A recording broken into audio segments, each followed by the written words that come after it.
Students, welcome to all of you at Easily English Solution an easy way of learning। आज हम लोग इस video में CBSE board class 10 history का chapter the rise of nationalism in Europe, इस chapter का important जो keywords हैं उनको हम लोग डिटेल एनालिसिस करेंगे। ये कीवर्ड्स बहुत ही इम्पोर्टेंट होते हैं, खास करके चैप्टर के कंटेंट को समझने के लिए, और साथ ही साथ इन कीवर्ड्स से डायरेक्ट क्वेश्चन भी पूछे जाते हैं बोर्ड एग्जामिनेशन में या इनिशियल एग्ज़ाम्स में। तो सबसे तो पहले इनका इम्पोर्टेंस ये है कि इनको बिना समझे बहुत सारी बातें आप चैप्टर की जो बातें हैं उनको समझ नहीं सकते हैं, इसलिए इन कीवर्ड्स को समझना बहुत ही इम्पोर्टेंट है स्टूडेंट्स। दूसरा चीज़ की कीवर्ड से डायरेक्ट क्वेश्चन पूछे जाते हैं या इनको डिफ़ाइन करने को कहा जाता है, या इनसे कंसर्न विभिन्न प्रकार के क्वेश्चंस आते हैं। तो इनको जान लेने के बाद जो भी इनसे कंसर्न क्वेश्चंस होंगे उनको आप बिल्कुल ईजिली सोल्व कर सकते हैं। तो आइए जानते हैं और स्टार्ट करते हैं वीडियो को। तो सबसे पहला जो कीवर्ड है एल्गोरी। एल्गोरी है क्या? When an abstract idea is expressed through a person or a thing। देखिए एल्गोरी क्या है।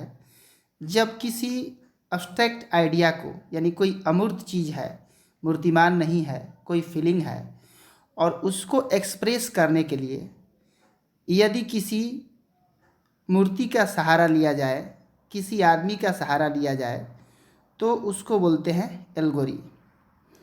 मुख्य रूप से चाहे फ्रीडम का कोई आइडिया हो, लिबर्टी का आइडिया हो, तो इस तरह के आइडिया को एक्सप्रेस किया जाता है इन सिंबल के माध्यम से। आपको याद होगा कि फ्रेंच रिवॉल्यूशन में इस तरह के बहुत सारे सिंबल बने थे जो किसी खास आइडिया को डिनोट करते थे, जैसे कि आज़ादी की देवी, स्टैचू ऑफ लिबर्टी, एक हाथ में मशाल और दूसरे हाथ में चार्टर। मशाल जो कि क्रांति का प्रतीक है और चार्टर यानी संविधान जो मानवीय अधिकारों का प्रतीक है। या उसी टाइम में आर्टिस्ट ने कानून की देवी को भी बनाया था, जिनके हाथों में तराजू था और आँखों पर पट्टी बंधी हुई थी। उसी प्रकार से इस चैप्टर में भी फ्रांस देश को रिप्रेजेंट करने के लिए पर्सनिफाइड किया गया है एक लेडी का फिगर को, यानी कहने का मतलब है फ्रांस देश को पर्सनिफाइड किया गया एक लेडी फिगर से। तो फ्रांस की लेडी फिगर हैं मारियान, और जर्मनी की फिर लेडी एक फिगर हैं जर्मेनिया। वास्तव में ऐसी कोई औरत होती नहीं है रियल लाइफ में, एक इमेजिनरी, एक काल्पनिक फिगर के माध्यम से रिप्रेजेंट किया जाता है किसी नेशन को या किसी आइडिया को, तो उसको बोलते हैं एल्गोरी। तो इसका क्या होता है कि allegorical story has two meanings, one literal and one symbolic. Allegory का दो अर्थ होता है, एक लिटरल साहित्यिक अर्थ अलग है, प्रतीकात्मक अर्थ अलग है। देखिए अब अगला जो कीवर्ड है एब्सोल्यूटिज्म।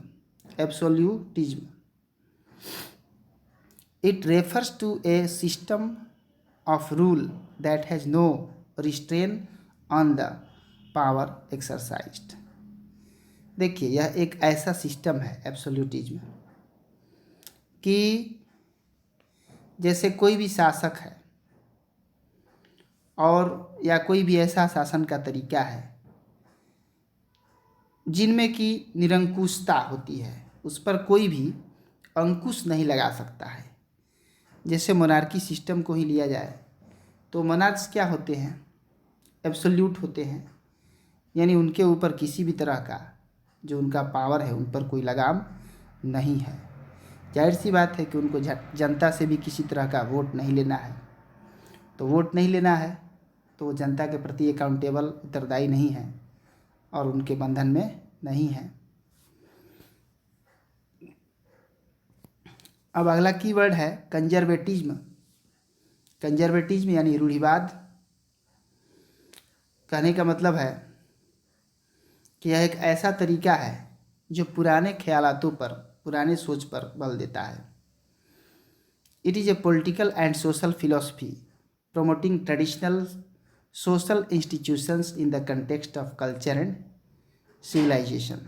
यानी यह क्या है, एक ऐसा राजनीतिक या सामाजिक अवधारणा है, सिद्धांत है, जो परंपरागत सामाजिक संस्थाएं हैं या कल्चर या सभ्यता के अर्थ में जो भी चीज़ें हैं उन्हीं पर बल देता है। आपको याद होगा, यदि आपने चैप्टर यह पढ़ा होगा तो, कि किस प्रकार से जो कंजर्वेटिव लोग थे वो चाहते थे कि चर्च जैसी पुरानी संस्थाओं का वैल्यू बना रहे, मोनार्की जैसी संस्थाएं बची रहे, या जो हायरार्की सिस्टम है सोसाइटी में बना रहे, या फैमिली का जिस तरह का स्ट्रक्चर है बना रहे। तो ये सारे ट्रेडिशनल चीज़ों पर जो जोर देने की जो भावना है या उनको बचाए रखना या प्रमोट करना, तो उसी भावना को कंजर्वेटिज्म यानी रूढ़िवाद कहते हैं। यहाँ पे फ्रेंच रेवोल्यूशन के बारे में दिया हुआ है। तो फ्रेंच रेवोल्यूशन यानी फ्रांस की क्रांति, जो कि वहाँ के मोनार्क लुइस 16 थे उनके खिलाफ हुई थी 1789 से 1799 तक। और इस क्रांति का परिणाम ये हुआ था कि फ्रांस में रिपब्लिक इस्टेब्लिश हो गया था। फ्रांस जो है रिपब्लिक बन गया था और राजा के हाथों से शक्ति छीन करके और जो डिसीजन लेने की पावर थी वह फ्रांस के लोगों के द्वारा रिप्रेजेंटेड जो असेंबली थी उसके हाथों में पावर चली गई थी। यानी कॉन्स्टिट्यूशनल और पॉलिटिकल चेंज हुआ था इस क्रांति के बदौलत। अगला जो टर्म है फेमिनिज्म। फेमिनिन से फेमिनिज्म बना, यानी स्त्रीवाद, यानी महिलाओं का जो है अधिकारों के लिए एक आंदोलन हुआ था और मुख्य रूप से उनका राजनीतिक अधिकार या आर्थिक या सामाजिक अधिकार के लिए जो आंदोलन होता है। और कहने का मतलब महिलाओं के समर्थन से संबंधित यह सिद्धांत है कि महिलाओं को समाज में राजनीतिक या सामाजिक या आर्थिक महत्व दिलाने के लिए जो सिद्धांत काम करता है तो उसी सिद्धांत को फेमिनिज्म बोलते हैं। और जो मूवमेंट इससे संबंधित यदि होता है तो उस मूवमेंट को, उस आंदोलन को फेमिनिस्ट मूवमेंट कहते हैं। फेमिनिस्ट मूवमेंट हुआ था फ्रांस में, क्योंकि महिलाओं को सफरेज नहीं था, राइट टू वोट नहीं था, तो उसके लिए महिलाओं ने भी खुद आंदोलन किया था। बहुत सारे उनके समर्थक जो लोग थे वे लोग भी किए थे, क्योंकि जाहिर सी बात है कि 19वीं सेंचुरी में इन लोगों ने अपना इंस्टीट्यूशन, अपना न्यूज़पेपर छापना, अपना संगठन बनाना, ये सब किया था। आगे जो अगला टर्म है फ्रैंकफर्ट पार्लियामेंट, ये बहुत ही इम्पोर्टेंट है और ये तो डायरेक्ट बहुत बार पूछा भी गया है और आगे भी पूछा जा सकता है। देखिए फ्रैंकफर्ट पार्लियामेंट में क्या था कि जर्मनी में बहुत सारी इंस्टीट्यूशंस थी, पॉलिटिकल क्रांतिकारी संगठन या अन्य संगठन थे। तो ये सारे जो संगठन थे इसमें मिडिल क्लास के लोग थे और प्रोफेशनल और बिजनेसमैन लोग थे, मिडिल क्लास के ही। तो मुख्य रूप से उसमें बिजनेसमैन, प्रोफेशनल या जो धनी कलाकार थे वो आते थे। तो सभी लोग इकट्ठा होते हैं फ्रैंकफर्ट नाम के शहर में, जर्मनी का, और वे लोग आपस में ही वोट करके 831 रिप्रेजेंटेटिव को चूज करते हैं और इससे जो असेंबली बनती है उसका नाम होता है all German national assembly, all German national assembly. और ये काम होता है 18 मई 1848 को। और इसका चुनाव हो जाने के बाद वे लोग एक निकालते हैं प्रोसेजन, यानी कि अपना जुलूस टाइप का निकालते हैं और फ्रैंकफर्ट पार्लियामेंट का बैठक होता है सेंट पॉल चर्च में। और ये सभी लोग जर्मनी देश को चलाने के लिए संविधान भी फिर बनाते हैं अपना। और संविधान ऐसा था कि एक तरह से कॉन्स्टिट्यूशनल मोनार्की जर्मनी को बनाना चाहते थे, जिसमें एक रिटन कॉन्स्टिट्यूशन रहेगा जो ये बनाए थे और इस सरकार का हेड रहेंगे एक मोनार्क, और जनता के द्वारा चुने हुए प्रतिनिधि भी रहेंगे, और उन्हीं से राय लेकर राजा चलाएंगे शासन। और किस तरह से आपको याद होगा कि प्रसिया के राजा को विलियम फोर्थ को इन्होंने ऑफ़र किया था बनने के लिए जर्मनी का राजा, लेकिन उन्होंने स्वीकार नहीं किया और उल्टे दूसरे मोनार्क से कह दिया था इसके बारे में।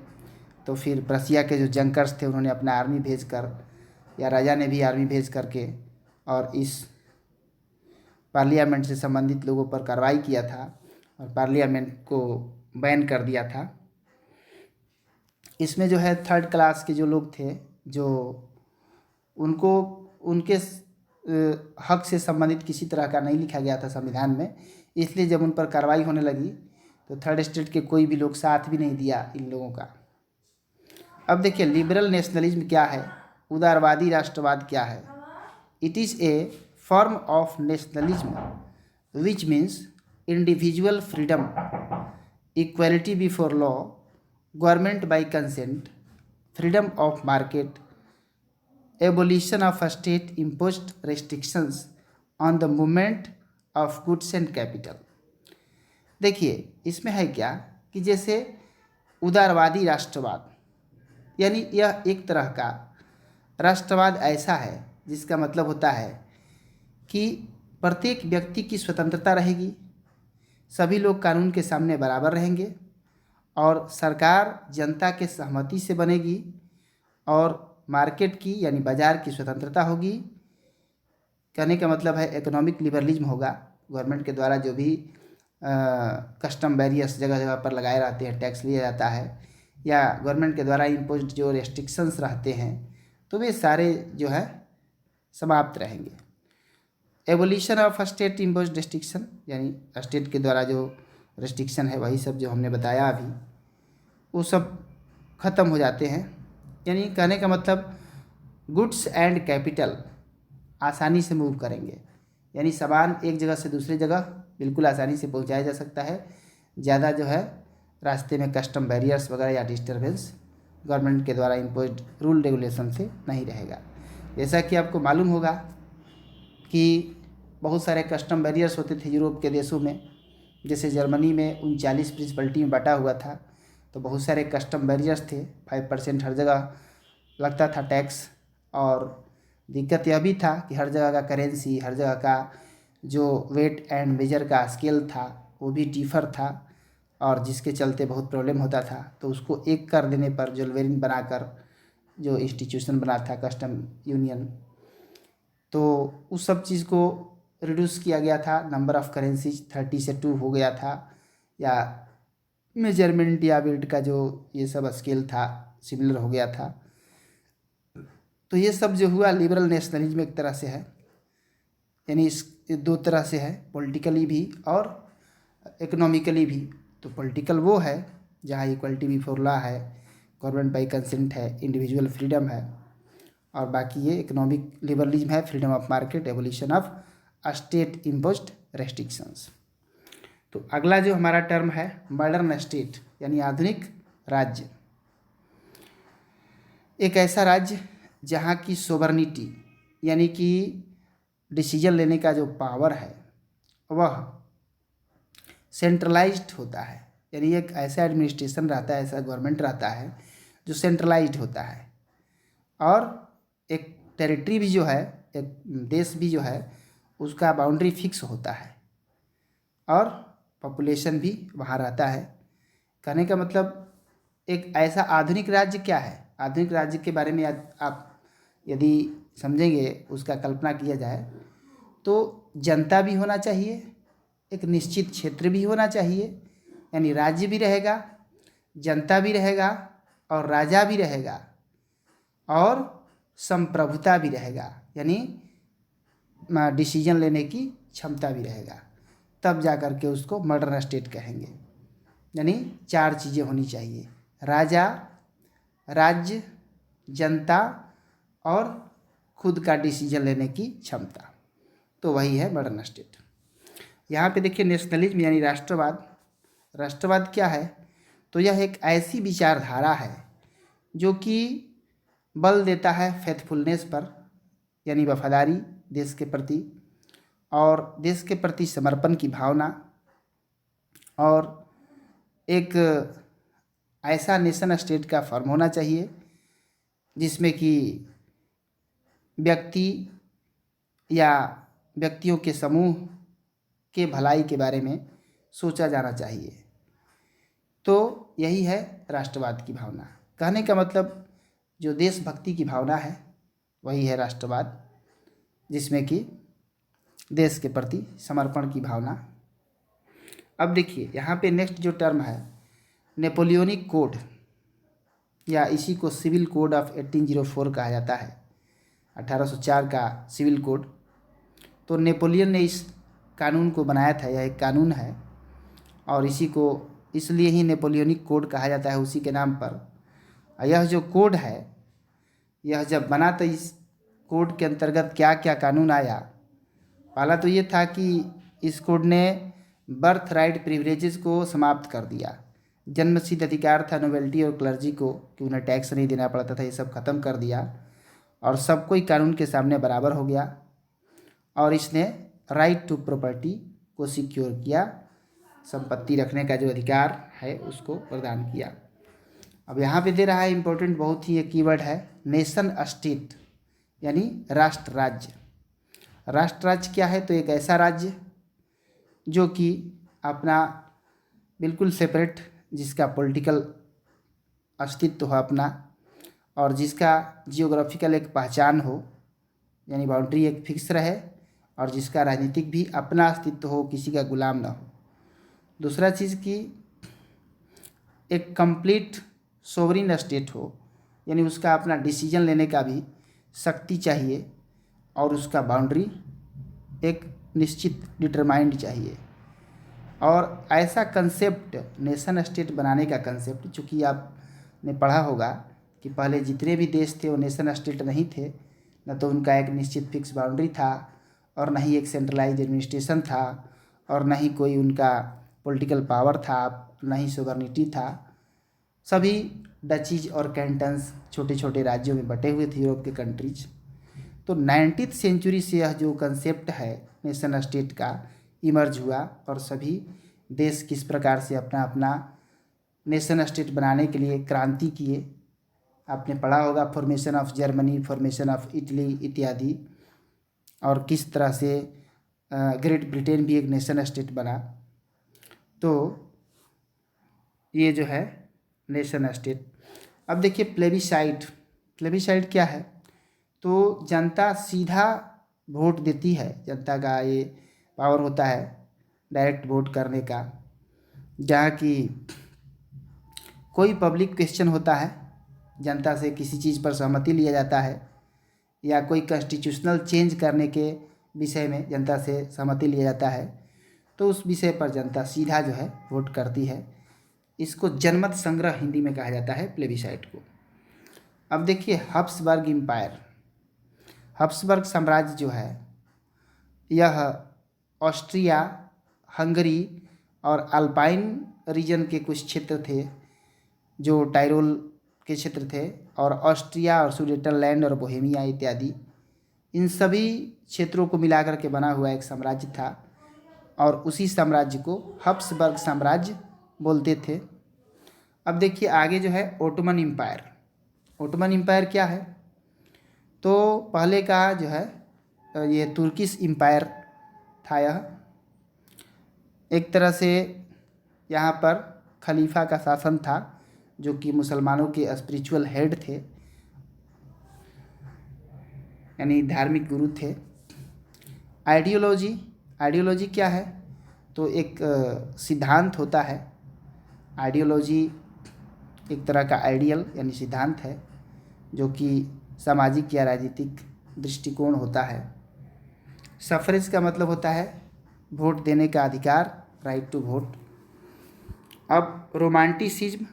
रोमांटिसिज्म यानी रोमांचवाद एक तरह से यह कल्चरल मूवमेंट है जिसमें कि कवि या लेखक अपना विचारों को लिख करके या संगीतकार संगीत के माध्यम से जनता को मुख्य रूप से इंट्रोड्यूस करती है किसी खास आइडिया को, चाहे वह क्रांति की विचारधारा हो या जिस तरह की विचारधारा हो, उस विचारधारा की ओर जनता को प्रेरित करते हैं इस तरह के बुद्धिजीवी लोग। इसमें साइंस और रीजन पर बल नहीं दिया जाता है, बल्कि माइस्टिकल फीलिंग पर बल दिया जाता है, जनता की भावना को जागृत करने पर बल दिया जाता है और लोगों में कलेक्टिव हेरिटेज यानी देश का जो है एक पहचान, लोगों का साझा पहचान को क्रिएट करने का प्रयास किया जाता है, जो पास्ट से संबंधित होता है। पास्ट में सबका एक कॉमन कल्चरल जो है पहचान होता है, तो उस चीज़ को क्रिएट करने का प्रयास किया जाता है और लोगों में राष्ट्रभक्ति की भावना जो है जगाने का प्रयास किया जाता है। आपने पढ़ा होगा किस प्रकार से जो जर्मनी में जोहान गोटफ्राइड हर्डर थे, जिन्होंने अपना सिद्धांत निकाला वोल्क फेजिस्ट और डैश वोल्क, और किस तरह से जो है देहाती इन्वायरमेंट से, जर्मन के ग्रामीण क्षेत्र से रियल जर्मन कल्चर को खोज करके और वहाँ पर जो है रोमांटिक मूवमेंट किया। उसके बाद किस तरह से पोलैंड में पोलोनेज और मजूरिका जो डांस था वह एक नेशनल सिंबल बन गया, नेशनलिज्म व्यक्त करने का। या किस तरह से भाषा जो पोलिश लैंग्वेज था, उस लैंग्वेज ने भी रोल प्ले किया था नेशनलिज्म को एक्सप्रेस करने के लिए। और वहाँ पे जो थे इन लोगों के रोमांटिक पर्सन थे कैरोल कुरपिंस्की, उन्होंने रोमांटिसिज्म वाले आंदोलन को विकसित किया था। रिवोल्यूशनरीज यानी क्रांतिकारी लोग, ये तो बिल्कुल सिंपल सा टर्म है, यानी ऐसे लोग जो कि लिबरलिज्म यानी उदारवाद, सब कोई बराबर है, इस सिद्धांत को कंजर्वेटिव रिजाइम के खिलाफ जो है जागृत किया 19वीं सेंचुरी में। यहाँ है नेशनलिस्टिक फीलिंग यानी राष्ट्रवादी भावना, राष्ट्रीय प्रेम की भावना। यह एक ऐसी भावना होती है जो समाज और देश में वी यानी हम सब के भावना को शेयर करता है और मुख्य रूप से कल्चर, आर्ट, पोएट्री, स्टोरीज या म्यूजिक के माध्यम से एक नेशन बनाने का प्रयास किया जाता है। लोगों के अंदर एकता की भावना को विकसित करने का प्रयास किया जाता है। यहाँ पे एथनिक जो टर्म है, एथनिक टर्म मुख्य रूप से एक नस्ल से संबंधित वर्ड है। एथनिक का मतलब नस्लीय होता ही है, जो कि चाहे जैसे ट्राइबल लोग हैं तो ट्राइबल एक नस्ल हुआ। मुख्य रूप से कल्चरल या ओरिजिन से कंसर्न्ड या लोगों का जो बैकग्राउंड है कम्युनिटी का, उससे संबंध यह शब्द है। अब देखिए सिंबल, सिंबल क्या है? सिंबल एक तरह से क्या है, विजुअल इमेज होता है, दिखने वाला कोई चित्र रहेगा जो किसी चीज़ को एक्सप्रेस करेगा और रिप्रेजेंट करेगा। या कोई चित्र भी हो सकता है, या कोई लिखा हुआ शब्द भी हो सकता है, कोई साउंड भी हो सकता है, या कोई पर्टिकुलर खास तरह का चिन्ह हो सकता है। इम्पेरियलिज्म यानी साम्राज्यवाद, यह एक ऐसा पॉलिसी है जिससे कोई देश चाहता है कि हम अपने पावर को बढ़ाएं, अगल बगल के क्षेत्रों को जीत लें, उसके ज़मीन को आप अपने में मिला लें और अपना साम्राज्य का विस्तार करें। कोलोनाइजेशन एक तरह से क्या है, दूसरे देशों पर शासन स्थापित करना, जो औपनिवेशिक काल चल रहा था। तो कोलोनाइजेशन एक तरह से इम्पेरियलिज्म के भावना से ही उत्पन्न हुआ एक उसका परिणाम है। मुख्य रूप से ज़्यादा मात्रा में जिसके पास मिलिट्री पावर होता है तो वो इस तरह से कमज़ोर देशों पर अपना शासन स्थापित करता है। इसी को इम्पेरियलिज्म कहते हैं।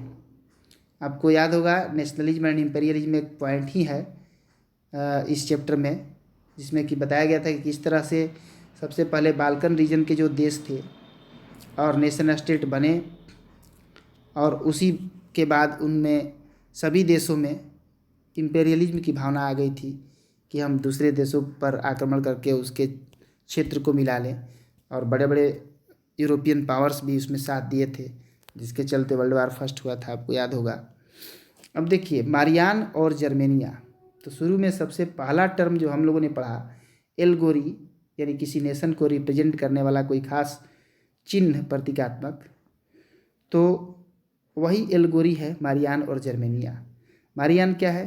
तो मारियान है फ्रांस नेशन को रिप्रेजेंट करने वाली एक महिला का काल्पनिक चित्र, और जर्मेनिया जर्मनी को रिप्रेजेंट करने वाली एक प्रतीकात्मक चित्र है।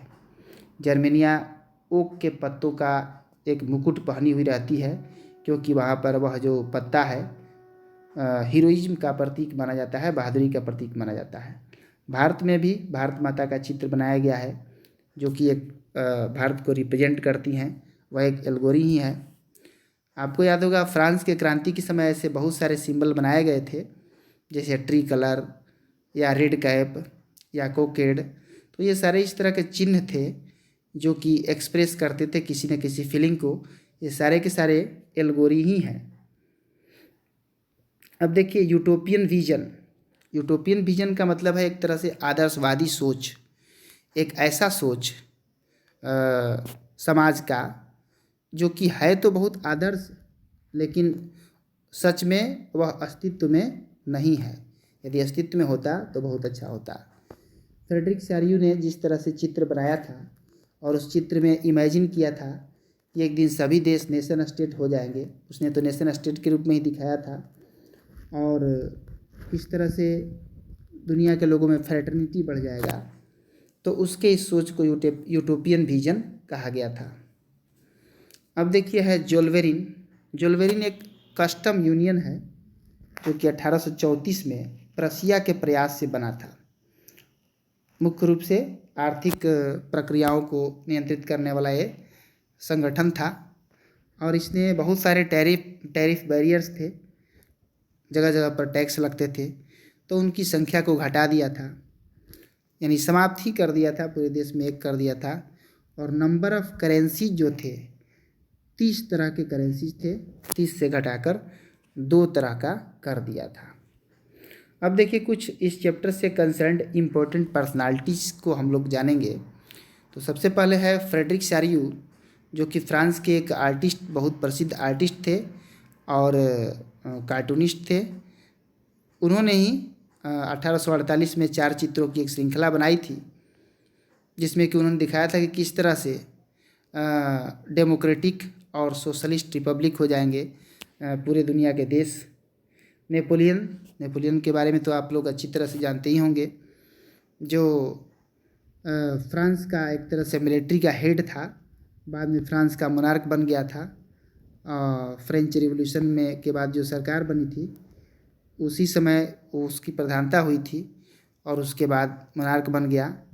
1799 से 1815 तक जो है उसने रूल किया। यही नेपोलियनिक कोड बनाया था 1804 में, और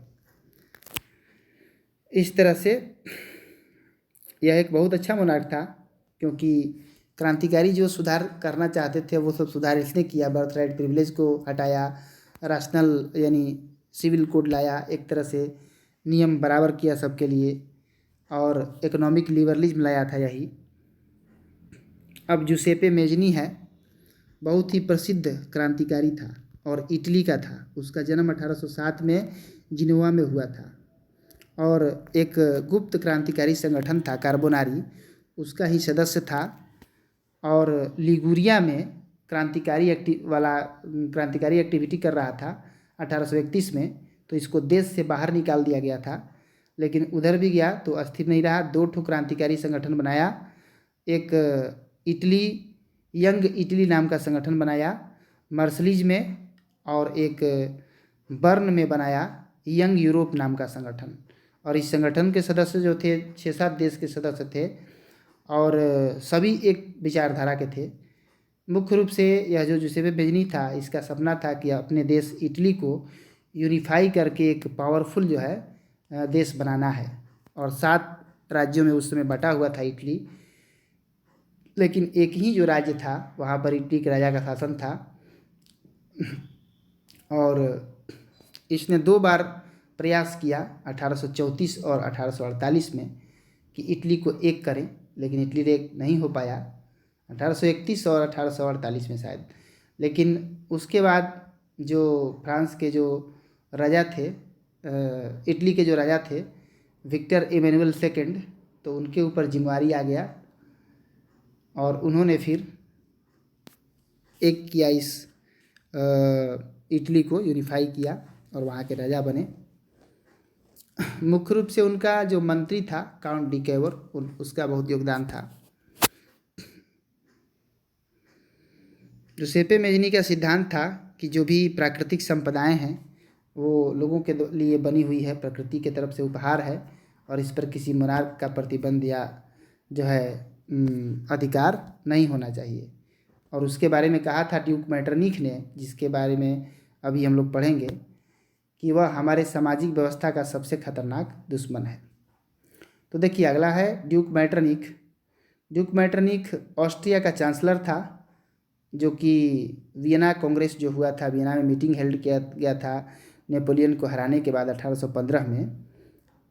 क्योंकि नेपोलियन को हराने के बाद मीटिंग इसलिए किया गया कि जो भी बदलाव नेपोलियन के द्वारा किया गया था उसके बदलावों को समाप्त करना था। फ्रांस के चारों तरफ बाउंड्री पर नए नए साम्राज्य सेटअप किए गए थे ताकि फ्रांस अपना साम्राज्य विस्तार न कर पाए। और उसी बैठक का हेड था ऑस्ट्रिया का चांसलर ड्यूक मैटरनिख। और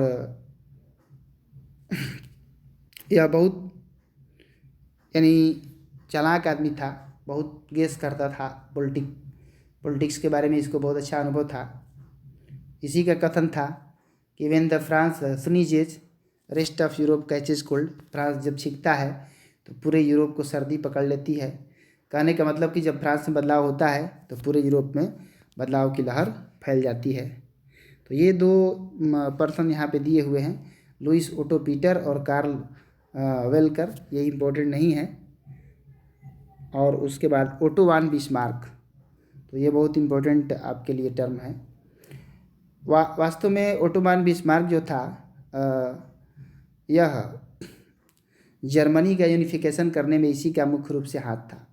यह वहाँ का प्रशिया का जो है मंत्री था, प्रधानमंत्री था, और इसने जर्मनी को यूनिफाई किया। और यह 7 साल तक 3 युद्ध लड़ा, ऑस्ट्रिया, प्रशिया,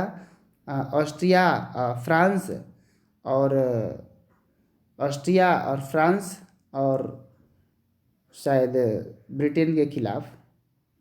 और इसने फिर जर्मनी को यूनिफाई किया ऑस्ट्रिया, रसिया और ब्रिटेन के खिलाफ। और ये जो है जर्मनी को यूनिफाई किया।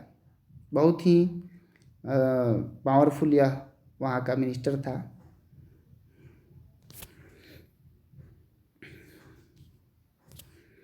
अब देखिए यह जो है नेक्स्ट कैसर विलियम सेकंड। तो कैसर विलियम सेकंड जो था यह जर्मनी का लास्ट एम्परर था और प्रशिया का भी राजा बना था। और 15 जून 1888 को और 9 नवंबर 1918 तक था जर्मनी में जो नया साम्राज्य की स्थापना हुई थी। तो और उसके बाद जर्मनी में प्रशिया का ही नियम कानून जो है लागू किया गया था। और आधुनिक करेंसी, आधुनिक banking system, legal system, judicial system, ये इत्यादि सब प्रशिया वाला ही मॉडल पर विकसित हुआ था जर्मनी यूनिफिकेशन के बाद, क्योंकि वही इसी का जो है ये मंत्री था ओटो वान बिस्मार्क। अब देखिए काउंट कैमिलो डी कैवर, यह जो था चीफ मिनिस्टर था सार्डिनिया पिडमोंट का। सार्डिनिया पिडमोंट ये इटली का ही एक राज्य था जहाँ की इटली के ही राजा राज करते थे। बाकी से 7 राज्यों में वो डिवाइड था इटली। तो मिड 18th सेंचुरी में तो उस टाइम में 6 राज्यों पर दूसरे लोगों का शासन था, दूसरे देश के राजाओं का। वास्तव में इटली के यूनिफिकेशन में इसका बहुत बड़ा भूमिका था। फ्रांस के साथ जो है एक टैक्टफुल संधि किया था, अपने फायदे के लिए युक्तिपूर्ण संधि किया था और इस प्रकार से ऑस्ट्रिया के फोर्सेस को 1859 में हरा दिया था।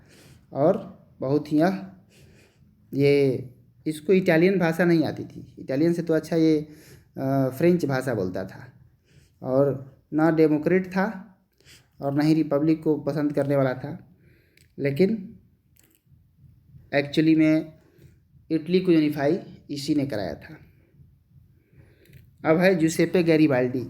जुसेप्पे गैरिबाल्डी एक इटालियन जनरल था और पॉलिटिशियन भी था और राष्ट्रवादी था। इसने मुख्य भूमिका निभाया था इटली के इतिहास में, क्योंकि देखिए जिस समय में ये काउंट कैमिलो डी कैवोर ने यूनिफिकेशन का अभियान छेड़ा इटली को एक करने के लिए, तो जुसेप्पे गैरिबाल्डी ने भी अपने क्रांतिकारी लोगों के साथ उसमें भाग लिया और लोकल किसानों की भी सपोर्ट जीतने में वो सफल रहा था और उनके सपोर्ट से इटली को यूनिफाई किया था। तो इस तरह से बहुत इम्पोर्टेंट फिगर था वहाँ के इतिहास में, और ये जो था बहुत इसका कंट्रीब्यूशन था। तो यहाँ पे इम्पोर्टेंट डेट्स अब आगे हम लोग देखेंगे। 1797 में नेपोलियन जो है इटली पर आक्रमण किया था, नेपोलियनिक वार के नाम से जानते हैं इस घटना को। 1804 में नेपोलियनिक कोड बना था और जिससे बर्थराइट प्रिविलेज समाप्त कर दिया गया था और इक्वलिटी बिफोर लॉ, कानून के सामने सब कोई बराबर है, ऐसा कुछ सिद्धांत आया था।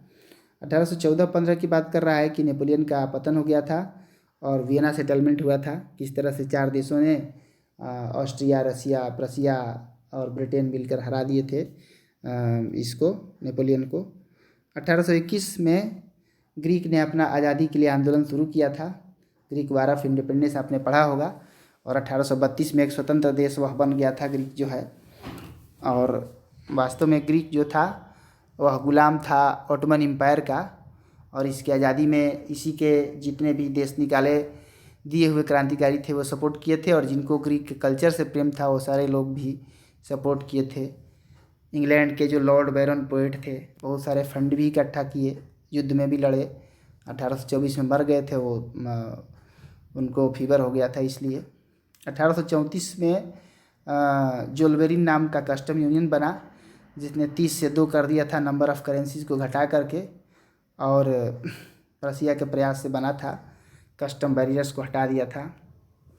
1848 में रिवॉल्यूशन हुआ था यूरोप में, और आर्टिस्ट और इंडस्ट्रियल वर्कर्स और पीजेंट्स ने ये मिलकर आंदोलन किया था।